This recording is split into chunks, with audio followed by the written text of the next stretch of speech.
वाक़े आगा कंदालू सांगड़ मां ॻोठ अशरफ उनड़ में उनड़ बिरादरी जी ॿिनि धुरियुनि में पुराणे तकरार तां झेड़े दौरान हिकु ॼणे जे क़त्ल खां पोइ ॿिनि धुरियुनि में छिकताण तेज़ थी वई आहे ऐं फायरिंग जो सिलसिलो बि जारी आहे। बिल्कुलु नाज़रीन, फायरिंग जे नतीजे में 4 ॼणा ज़ख़्मी थिया आहिनि, जॾहिं त अलहदाद उनड़ जी हालत ॻणिती जोगी ॿुधाई पई वञे, खेसि इस्पताल मुंतक़िल कयो वियो आहे।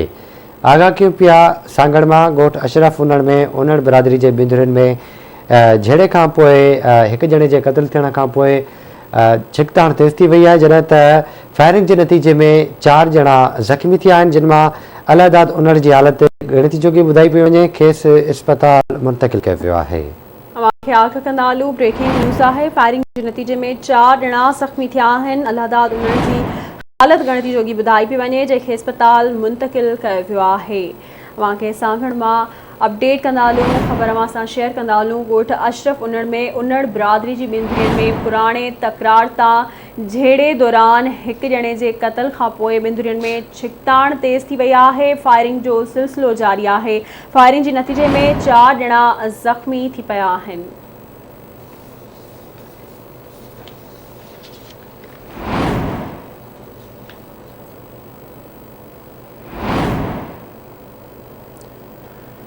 आगाह कयूं पिया सांगड़ मां ॻोठ अशरफ उनड़ में उनड़ बिरादरी जे ॿिनि धुरियुनि में पुराणे तकरार तां झेड़े दौरान हिकु ॼणे जे क़त्ल थियण खां पोइ ॿिन्ही धुरियुनि में छिकताण तेज़ थी वई आहे। हिन वक़्तु फायरिंग जो सिलसिलो हलंदड़ आहे। अव्हांखे ॿुधाईंदा हलूं त फायरिंग जे नतीजे में 4 ॼणा ज़ख़्मी बि थिया आहिनि, जॾहिं त अलहदाद उनड़ जी हालत ॻणिती जोगी ॿुधाई पई वञे, खेसि इस्पताल मुंतक़िल कयो वियो आहे।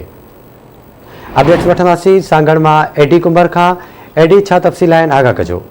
हाँ जी विशाल, सांगड़ लॻाए ॻोठ अशरफ उनड़ जो, जिते सुबुह जो पुराणे तकरार सबबि हथियारनि जा मुंहुं खुली आहे, जंहिं सबबि हिकु ॼणो फोत थियो, जंहिंमें 4 माण्हू ज़ख़्मी थिया आहिनि, जंहिंमें 2 औरतूं पिणु शामिल आहिनि।